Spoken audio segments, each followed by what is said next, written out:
There are many films with interesting places in film history, whether it be for the greatest movie of all time, the worst movie of all time, or the highest grossing films of all time.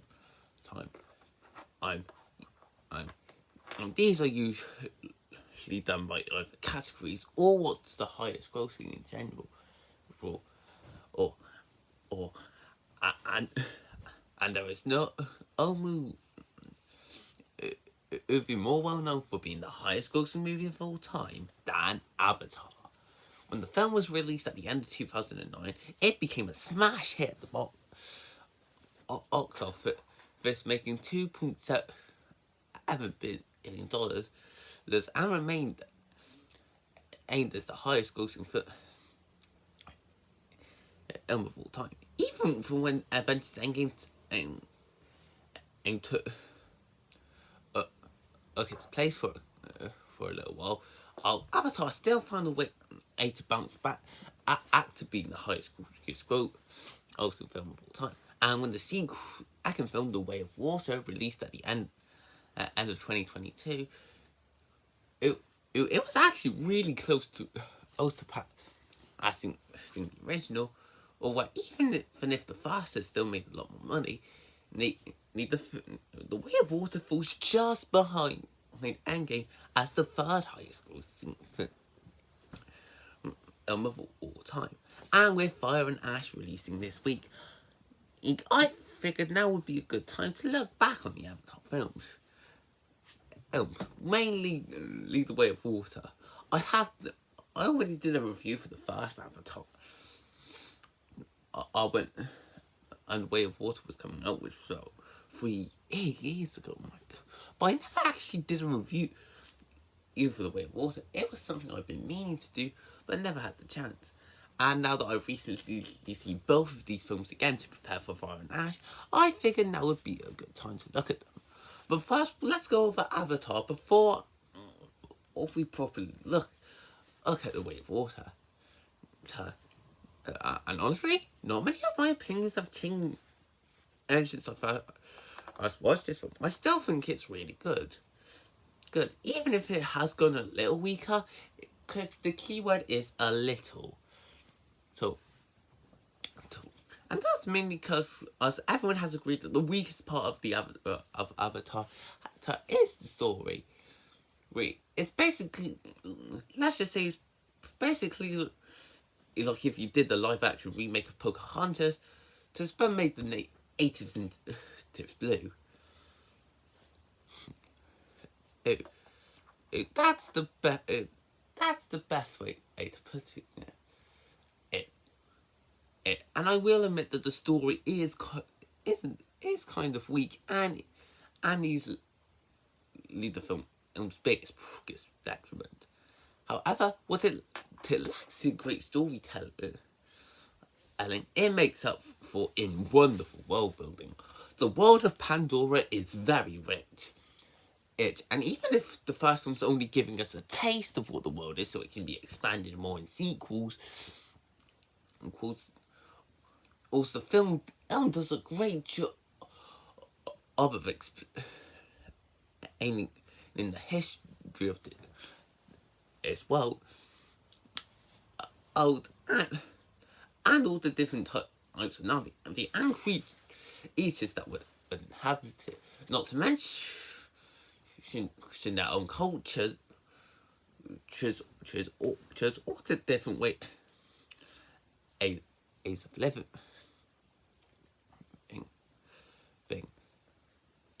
On top of that I also really like the Na'vi people. Yeah, the designs are all really, really good, but the characters of the Na'vi are still really strong. Neytiri definitely stood up out as a strong warrior type of character, where it shows her tough Aiden Fury to be a great warrior, but also shows her gentle side and care for her forest and her people.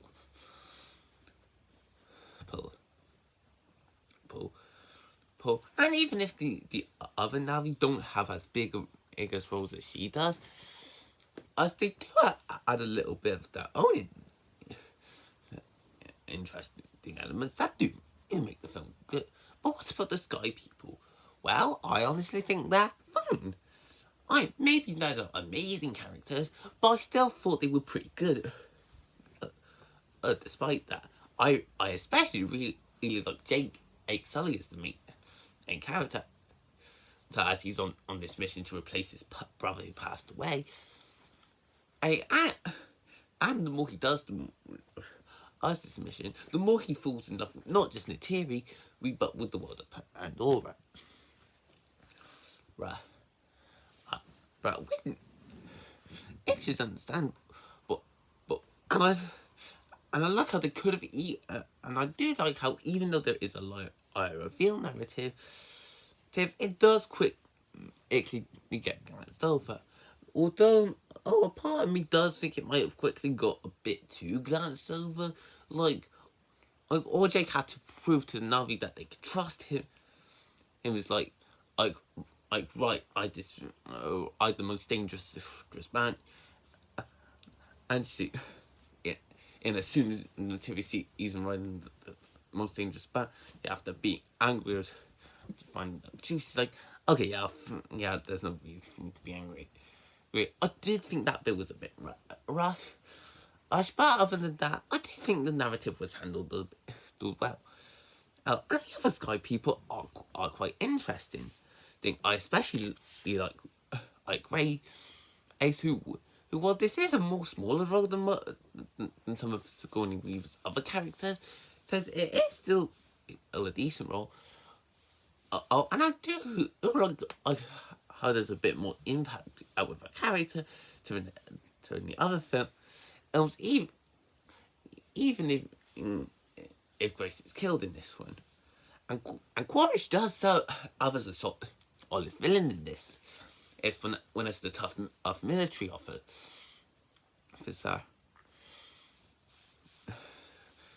So and the right between him and Jake, especially, and was pretty well established. But I think I've saved the best part of this movie to last, and that is the visuals. And man, this film looks gorgeous, say what you want about this movie, but one thing we can all agree on is that the visuals are absolutely phenomenal. No, it's hard to believe that this film was like 16 years old, and the visuals have just only aged like fine wine. The world of Pandora looks beautiful, especially with the designs of the different creatures and Na'vi. It's the part I really loved of looking at the film. Even when the story wasn't catching my attention, I was definitely immersed with the world that was being presented right in front of my eyes. And on top of that, the film has some really good action scenes that did get me invested from beginning to end, especially with the climax. As well, I did find myself to be really engaged with that. So yeah, even if it's a slight downgrade on this rewatch, Avatar is still a great film. Sure, the story isn't great, but it more than makes up for it. It was some great action, amazing world building, phenomenal visuals, solid characters, and some really good performances by the actors. It's definitely one of those films where you probably have to watch it at least once to understand its place in movie history as the highest grossing film of all time. But nice to say, I think you'll most likely have a good time with this. I know I did, and even if my rating has slightly gone down to an 8 out of 10, and I still really like this one. So let's talk about Avatar: The Way of Water. Now, when I first saw this film in March of 2023, I loved it. Not only did I think it was better than the original, but I honestly considered it a masterpiece. So when I rewatched it again to prepare for Fire and Ash, it looked the first film did go for a downgrade, like quite a bit, but I but I still think this is a slight improvement over the first film. I really do like the way this film is structured. I will say now that, like the first film, the story is pretty weak. Where Jake and the area have grown on a family and now have to go to the water parts of Pandora or return to escape the return of the eye people. However, the structure of the film is really good. You got the first out, which is just setting up the actors in the conflict. Then you got the second hour, introducing the reefs and aura. But and I also really like how the second hour is more relaxing, with a few little bits of conflict thrown here and there. And you have the big final battle against the Sky People put on the waters to at the very end. The way the film is structured and put together is really well done, and it definitely did feel like a sort of solid structure. Like the first film, Jake and Neytiri are solid characters. So while Neytiri did get a lot less screen time in this one than she did in the first film, I still found her to be good, and like the first, Zoe Saldana delivered a phenomenal performance. And I really do love Jake's relationship with the kids, is with how he can act like a military soldier to his sons, as well as he can also act caring, curious, and a bit understanding with his daughters. As for the kids themselves, well, I didn't really get much out of too, as she's just us, the little kid and youngest of the Sally family. I did really like all the other kids. There's Loak, for example, is an interesting character, as he does try to prove himself to his, but I thought, honestly, but to everyone in his truck, I went into his opinion, his own father, but he seems like an outcast and an alien who fails to please him. So, and when he's the one to save Jake near the end, and it did a good job of building up his character, and I do like how he built a relationship with his cocoon, who has been banished from the reef after being responsible for a murder.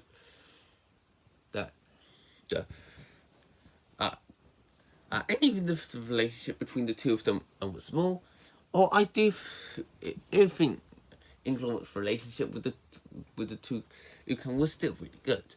I also really like the team as the big older the brother that sometimes feels like he has to take the blame for Loak's actions.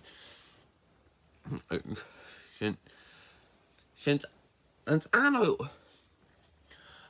I will admit his death at the end of the film, and was kind of emotional. But out of the four kids, Kiri was my favourite. First of all, the fact that they got Sigourney Weaver to play as a teenager in there. Sounds like an idea that sounds terrible on paper, but in execution, it works really well. She does a good job bringing life into Kiri. I'm making her sound young, like her actual age. As for Kiri's character, what I really like about it is that most of it is a mystery. The film explains that Kiri is adopted from Grace Ace's avatar, with her creation should be in unknown to everyone, and there are lots of mysteries set up with her character that I am really curious to find out more about. I really do like how in this film they don't give everything away. It's clear that Cameron wants to make this a big plot point in the other film. It was in the front, and Choi, I thought, they give us a bit of a start. Here, so, we can set everything up for the future sequels. What about the Sky People? Paul, what's a date? Well, Orange has returned, and as the villain, and I really like the way they decide. I just bring it back. Out where the original Quaritch has died, but his memories were uploaded into an avatar. I think that was a really clever way to bring a villain back from the dead, and then the way they explained it does seem a bit complicated at first, but I did manage to understand it. You've also got Spider, who's caught on Orange's kid, Ed that's grown up in Pandora, and I find the relationship between Quaritch and Spider to be interesting. You got the part of Spider that don't want to be like Quaritch, but you've also got the sense that Quaritch is still his dad, and so he wants to do everything he can and to please him. So, which makes him a complicated and interesting character that I did find myself getting him fully engaged. But as for the people of the Reef, there's not much to them. As like the Na'vi from the first film, they're mainly meant and set up a bit of world building thing. At most, the Chief's kids can have a bit of personality. Where the brothers act like, but at least the selling kid is, but I see grow a heart to like them, and the author. Sorry, I can't really remember any name. It's the one that turns out to be Loak's love interest. But I do feel like the film could have gave them a little bit more personality. Also, like the first movie, the visuals are absolutely phenomenal. And I think in that, as we've moved to the reefs of Pandora, where there's a lot more potential for the visuals. We're mostly on the water, on this little beach,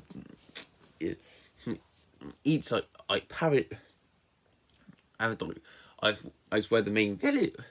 There's just like some something you get for the beaches of Pandora, which I did really like.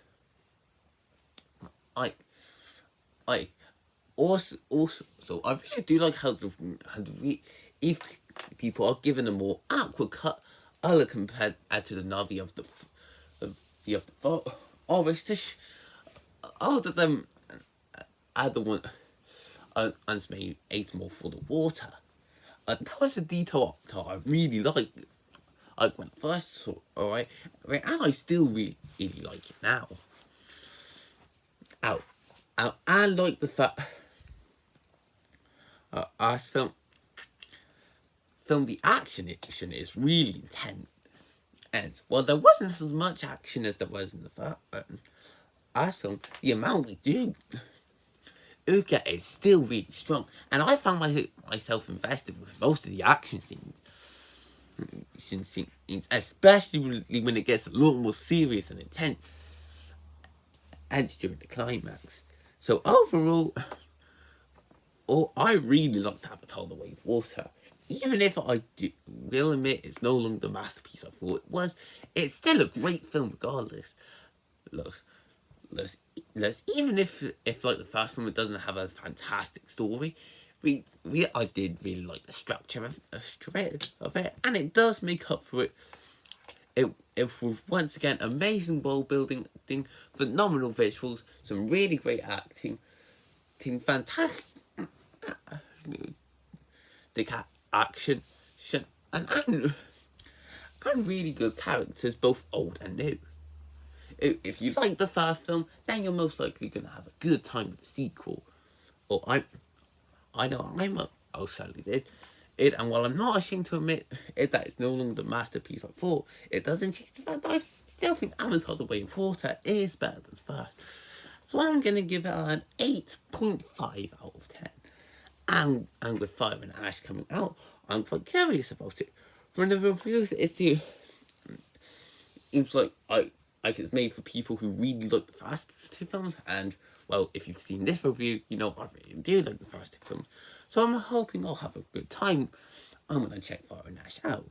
Anyways, I hope you guys enjoyed this video. Feel free to comment, like, and subscribe, and I will see you next time. Bye!